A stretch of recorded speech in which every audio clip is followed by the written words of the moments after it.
perfect. Because I was about to come for you. Wait. Yes, I was. I mean, get him.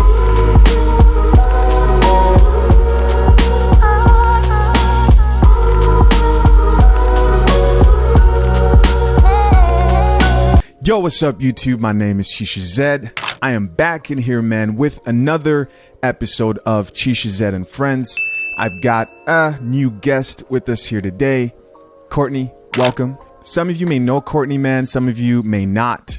I think most of you probably know who she is just because a lot of the topics that she'll talk about in her space kind of overlap topics that I talk about in my space. But it's great to have you. For people who don't know who you are, who may be seeing you for the first time, can you kind of just give them a little spill of what you do on your platform? Yeah, absolutely. And thank you so much for having me here. I am excited about our conversation. But my name is Courtney Michelle, and I am one of the panelists on the Lapeef Let's Talk. We come on every Thursday at 7:30 Central Standard Time. We talk for hours, but it's some good stuff. Like I said, you laugh.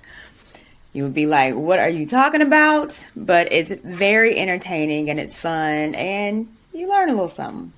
Yeah, really entertaining, man. Really entertaining. Some intense moments too. You guys have a lot of personalities in there for sure. Not to mention any names. I'm going to keep the names out of it. But one thing I noticed about you just right off the bat, it's like you have this calm persona, you know, so I really wanted you on for this discussion because the title of today's video is Are Feminine Women Extinct? What do you think, Courtney? Are feminine women extinct? No. We here. We have to learn a lot. Yeah. But no, we're not extinct. We're not done. And that's why I appreciate, platforms like yours and even ours, because there's women listening and women wanting to learn. Have you always been feminine? Because here's the thing. I look at you and I see you as someone who really advocates for women to embrace their femininity. And that's something that a lot of men want. Have you always been that way? Or is it something that just happened over time? No, I haven't. I grew up as a tomboy. I got 3 brothers and I always wanted to be them. They're older than me, so I looked up to them. I never had dolls and things like that because when I got them, my brothers played football with them. So I never had dolls. And so I always wanted to, I would play basketball and doing stuff with my brothers like that. So no, I wasn't. Nor was I taught by my mother. My mother taught me to be very independent. And so when I wasn't getting the results that I wanted, it was like, what's wrong with me? And it was pretty much like, you're coming off a little masculine. You're acting like a man and no man wants it. So what was that moment for you? How was it? No, what was that moment for you when you were like, okay, something's not working. I have to change my approach. Because I know when it happened for me, when I said, you know what, embrace my masculinity as a man. And I always wonder when I meet people, I'm like, what was that moment for them when they realized like, hey, there's something I'm doing wrong? Yeah. Well, it was failed relationships. And it was literally my ex is telling me, we don't feel like we can talk to you and you're not being what I need. And, it was a point where it was like I was lonely. And I wanted to, I'm marriage minded. So wanting to be married and I wasn't getting the results. And so it was a point in time where it was just like, okay, dude, I'm about to die along with a dog. Yeah. Where did you get to that thought process of embracing your femininity before listening to someone like Kevin Samuels? Yes. Okay. So because these were conversations that I was already having with men in my life, particularly my brother, and just like, Courtney, you gotta scale back. Like, I know you like hip hop music, but you can't go in there like DMX. You gotta calm down. So it was okay. So I was already having these conversations, and then my brother was like, "Look, check this out. listen to this guy. He probably, can, teach a little bit more as well besides me and dad. So then it was Gotcha. like, okay, yeah, I'm doing it wrong. Sounds like you had some good brothers. You know what I mean? They were able My to brothers are dope. introduce you to some good stuff. I saw a video Yeah. of you, man, where you were talking about, you might not like this, but you're talking about how you were a Derrick Jaxn fan at some point. Again, that's why I was getting it wrong. Do Yeah. you see why? Yeah, now I see. I said, oh no, not Courtney, man. Oh man, you talk about listening to him every day. I said, oh man, you're a super fan. I did. Don't tell me you sent donations now. I didn't donate. Now I'm frugal, but Got you. I was, and that was like the problem because I knew something was wrong, but then I was listening to men telling me I was doing it right. So it was like, well, maybe I'm not wrong. Maybe he can't handle a woman like me, and it's him. And I was listening to my Steve Harvey and Derrick's a real interesting guy, man. Like, he's still making videos. I went to go check on him recently just because I knew I was going to talk to you, and I saw that video of you. And I said, you know what? I wonder what this guy's doing. Still making videos. Blows my mind. Talking about the same rhetoric. That blows my mind. And there's still people supporting him and kind of falling for it. Why do you think women were initially just so attracted to his message? People, particularly black women, were listening to him because he's attractive and he was telling us that we were doing it right. So he didn't hold anyone accountable. So that was like the perfect storm for us. It was, he's fine. Big dog skin, handsome man telling us that we great, so yeah, no one wants to think that they're wrong or admit it because that's hard because it enables, it's like something's wrong with you. You're doing something, that's not enabling you to be in a relationship. And then it's like, I have to look at myself when you thinking you're doing something right. Gotcha. So, yeah. Yeah, Derrick Jaxn, man, he was like the perfect person to like deceive masses of women. You see these weird pictures of him, like the one I saw was him like carrying these grocery bags, you know what I mean, into the house, and it's like the perfect, he looks like a bodybuilder, but he's also like this amazing guy. Black men don't cheat, hashtag. So yeah, it makes sense that like women initially fell for that, and then later on, I guess when the shock of someone like Kevin Samuels, who was specifically talking to women, was like these two opposing forces kind of just like meeting together. What'd you think of that video I sent you? The Kevin Samuels video. Yes. I think it's typical. And by the way, for people that just so I give people some background here, I sent her a video. It was one of Kevin Samuels' probably most popular videos. Is this bus driver who's talking about how she has an attitude problem. And on the note of femininity, I felt like this was fitting for the discussion. And he's trying to get her to realize that, hey, having an attitude and operating in your masculine frame is the reason why you can't find a man. So if I talk to all your exes and ask them how did they experience you, what do you think they'd say? They're going to give good stuff out. They're going to say I have a little attitude and my mouth is slick, but that's about it. That's about it? Yeah. They're going to say good stuff. As far as the bad stuff, but they're going to say I'm independent. Who gives a shit about, no disrespect, man. Who gives a shit that you're a functioning adult? And Right. to me, it got me thinking. I was like, man, I know when you're on YouTube and you're watching these podcasts, you feel like the rest of the world is on the same tip, right? You feel like people are listening to the same things when in actuality, there's a small percentage of people who are actually on these platforms, especially young people, man. And so my question was, are most women just kind of lost? Like, are feminine women extinct today to be feminine? And most women just not going to get it. The sad reality is that Black women have no idea what femininity is today. Femininity is a thing that has to be taught, so We don't know how to be. If you look at our age range going from, let's say, 28 to 40, and if you look at our parents, most of us didn't have our dads there. And our mothers particularly taught women, get your degree, travel the world, make sure you don't rely on a man. Mm-hmm. That's all making us become providers, which is masculine and completely opposite of what feminine energy is, which is, being more docile and sweet in nature and relying on your man to be a man to lead. He leads the house, not the woman. We're not taught that. So unfortunately, it is that we have to relearn. I think about the movie Higher Learning, and at the end of it is like, like relearn or, yeah. So we have to, and I think these spaces are important because women are awakening and like, man, I have been doing it wrong. I'm really masculine.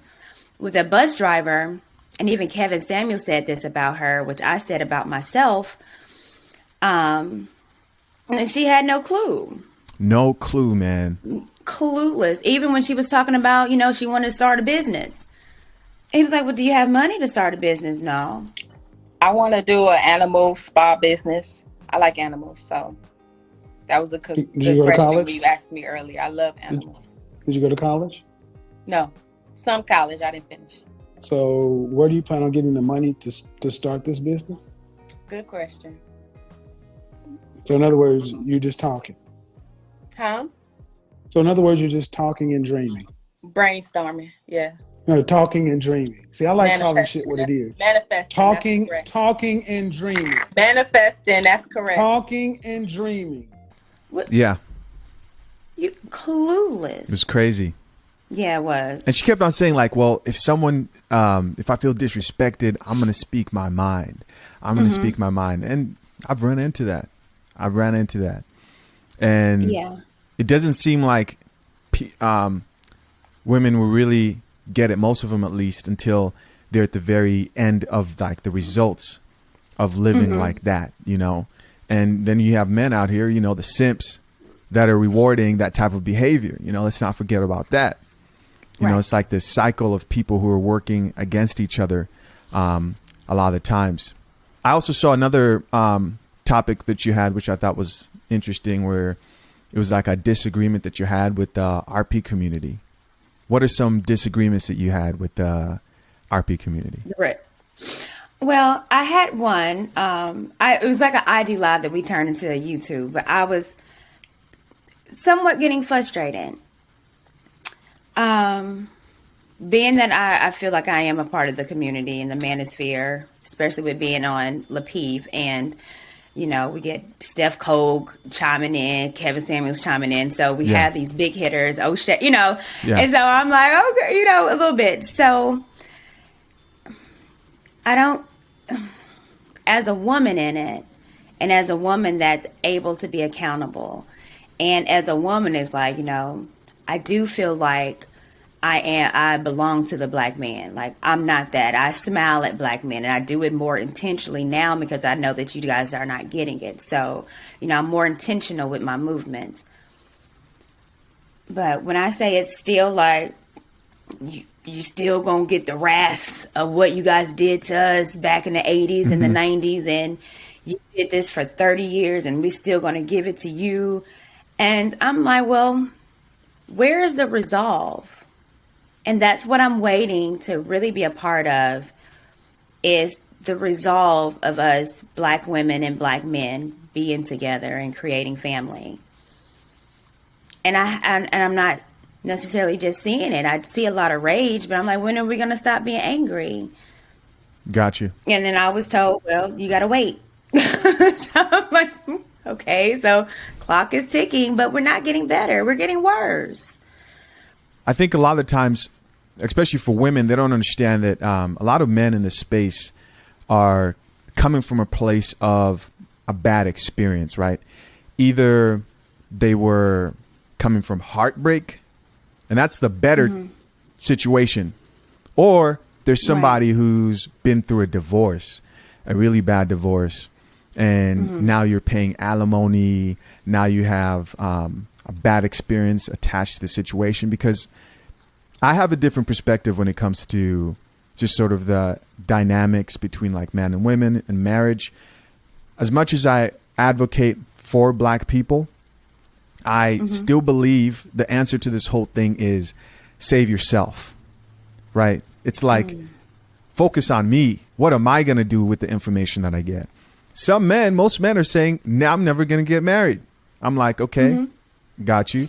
I say I will get married myself because I see the benefits in marriage, you know, because I grew up in a home with two parents. And so I see that, right? I can't expect other people to have that same experience. Some guys have been married and they think to themselves, you know, don't do it. When I run into a lot of guys, especially older guys who've been married, you know what they tell me? Don't do it. Don't do it. That's what they say. They say, don't do it. And they look serious as hell too when they say it. And that experience attached with like the knowledge of just the sort of laws and everything. What I say is like, hey, I'm not going to sign papers to avoid getting in a situation where I'm in a contract where I'm letting go of my authority, you know, because as soon as I sign those papers, I'm giving that authority to gynocentric society, a female incentivized society. So, yeah, that's how I look at it. I'm like, man, yeah, if we focus on the Black community as a whole, then yeah, it's going to look real bleak, because most people aren't going to accept accountability. But if you focus on yourself, then things can start to look a little bit hopeful. Right? I hear you. I get what you're saying. I think men need to focus on being a man, being a provider. But I think that all entails you guys are doing that and working. Godly.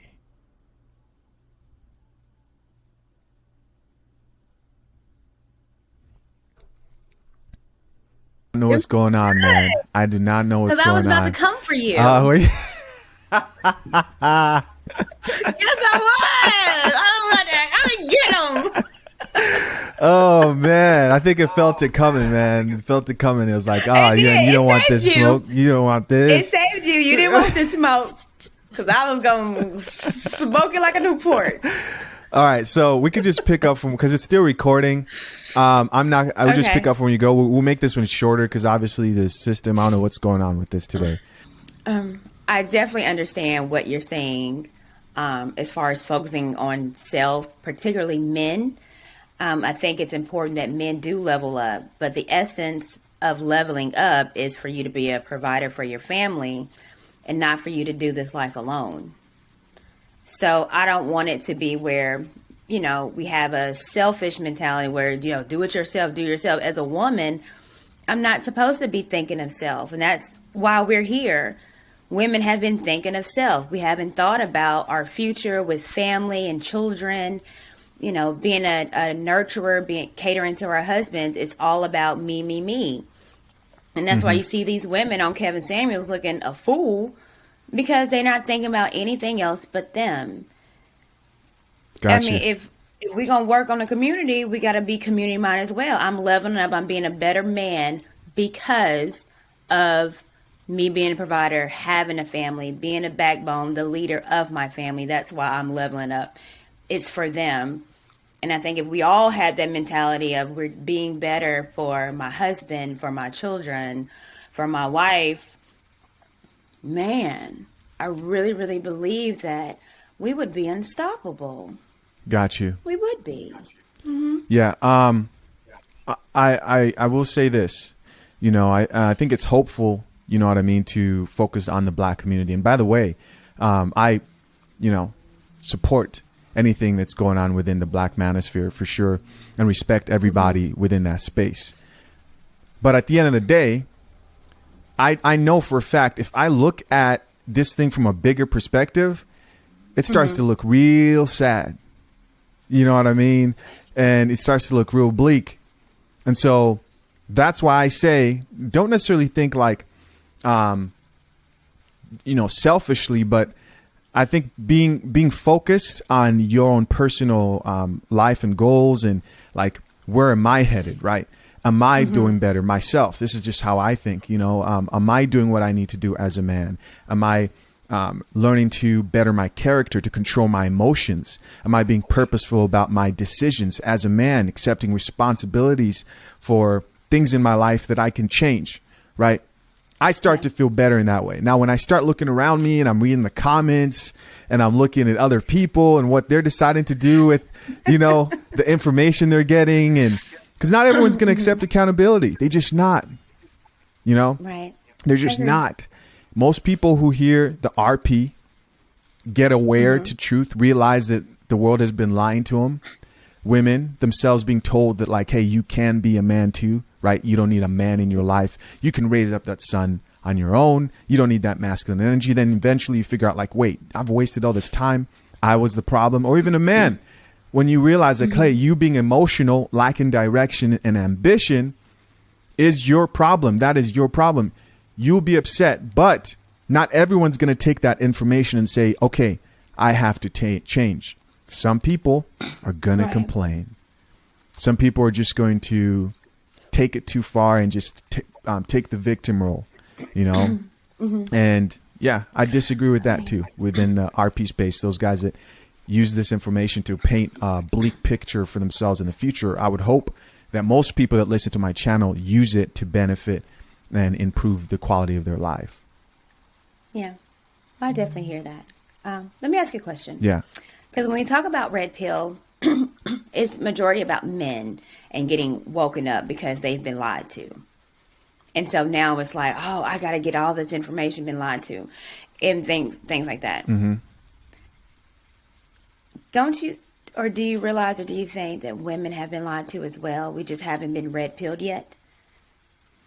Yeah, I do believe women have been lied to as well. But the difference is, even though women have been lied to, they haven't let go of their hypergamy. You know, what society tells women is that you can do both. It encourages them to use their hypergamous nature, right? Their sexuality, their feminine side, and also their masculine side. But men have been conditioned to believe that their masculinity is wrong.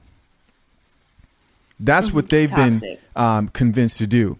It's like, hey, being a man, standing up for what you believe in, having masculine mindset, you know, that alpha mindset, that's wrong. Being a simp, that's right. Chasing on pandering to women, that's right. A lot of men have been conditioned to think a certain way. And so there's a lot of work that needs to be done in men in specific, because women are RP aware. All women are RP aware, meaning that they're going to work within those, like the framework of being RP. I talked about this with my last guest, Melanie King. Is like women know how men think. Women know, like they know how to get a man, to attract a man. They know, but there's also shortfallings. They've been lied to in a certain way. They've been told that, like, hey, you can do more than you think you can. Well, see, I think, because I hear you, and I think it's been now where men were taught, like, yeah, being a man is bad. And I think with women, it's like, women is good. But in order to be a woman, you have to be independent and strong. You have to be like a man. So we disregard masculinity in men, but we praise it in women. You know, me, I'm a CEO. I have it, you know, all this. And it's like, oh my God, what an amazing woman. And she does it all. You know, the thing, I can't think of the lady with the, oh shoot, like the strong woman. It's like a picture back in the day. Okay, you're talking about her and she's like flexing? Yes. Got you, yeah. That was what women were supposed to be.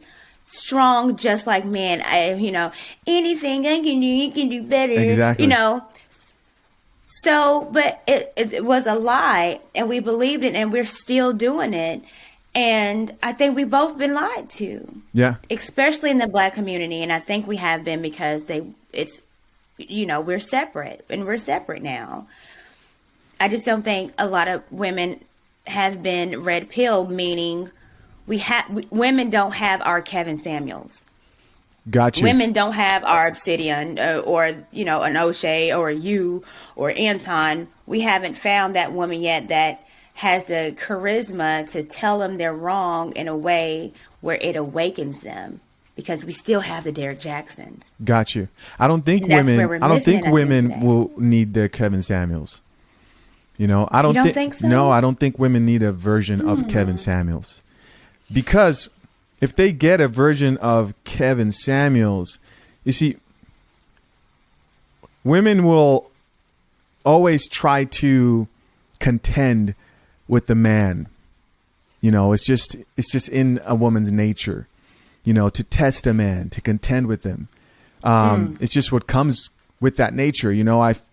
I truly believe if it's not led and empowered by a man, then it would turn into some form of feminism or a type of like idea, I hear you. But here's the thing, we've not always been this way, so that's why I would kind of contest it. Feminism didn't start till, well, it depends on the way, but really the most evil ways was the 60s. Mm-hmm. But if you look at the 20s, 30s, 40s, the Black family, we didn't have feminism. But we were feminine. But the man was the head, right? Right. So the man needs to be the head now, even as a spokesperson. You feel me? Like that desire to have a female version of Kevin, I believe would just lead to the same problem. Okay. So okay. Kevin's if we approach believe, if we believe women can't act like Kevin Samuels. Yeah. And yeah, women won't keep it that real at the end of the day. Like he's over there sharing extreme uncomfortable truths. You know what I mean? On air. It's just I don't know. I just don't feel like it's going to head that way. Well, this is why we have these conversations. Mm-hmm. JR always talking about let's have the conversations, because I mean, we're in a space where it's like, okay, I think a lot of us is wanting change, but we just don't know how to get there. Yeah. So my point was, I think if men know best and men are leaders, then men have to lead the charge of the conversation. It has to be uncomfortable, right? It's like, let me explain this. It's like saying you go to your job and you say, I want an employee to be a boss so that I can better relate to the employee. But the employee is just going to benefit the employees, but not benefit the business as a whole. Do you get what I mean? There has to be a boss that's separate from the experience of the employees. I understand. Yeah. Okay. Yeah, that makes sense. If men are going to lead, they have to lead. So it can't be a woman leader and a man leader. No, women, you're going to have to get under male leadership. Yeah. And that's where we need to get back to. So it won't be comfortable. That makes complete sense. I totally agree. So where can men find, I'm curious about this one. What would you advise men to find feminine women? Where to find them? Yeah. Because I think they're going extinct. You do. I don't. Well, you find women everywhere. I can tell you some of the tools to look for in dating, so you know if it's real or not. So if she grew up in a 2-parent household, that's a check. If she didn't, but she's made amends and has a relationship with her dad, check. If she doesn't and say that nigga, she got some man issues. Yeah. So she's going to be quite masculine, because that means her mama did something with her daddy. He's not there. And so now she was raised to be independent. So that's a red flag. How she conducts herself. let's just even, and I will even say this, her image of what she looks like. So a feminine woman is not going to be just out there with boobs out, booty jiggling everywhere, more conservative of a dress, because with femininity, it's not about getting attention. Yeah. So you won't find them on Instagram. Well, you know, you might find them on Instagram. Maybe not just an IG model. Got you. I wouldn't say look at the thoughts. Yeah. Unless, you know, you're looking for some fun. But as far as that, no. A feminine woman is not about attention because she's more meek. So meekness is what I would suggest men look for. You know, I would see if she goes out to eat all the time. I mean, she can't cook. Okay. That's very true. Cooking, man. Finding a woman that cooks, that makes a difference. The art of cooking is out the window. And as someone who's like, you know, I live on my own and learned to cook for myself. I remember, like, I'd run into certain, you know, like ladies and like dating them, and they would just expect to go eat out all the time. And I always ask them, like, do you know how to cook? Like, you want to go eat out again? You know, it's like 10 a.m. in the morning, man. You know what I mean? And they take offense to that stuff. Yeah. Asking them to cook. Yeah.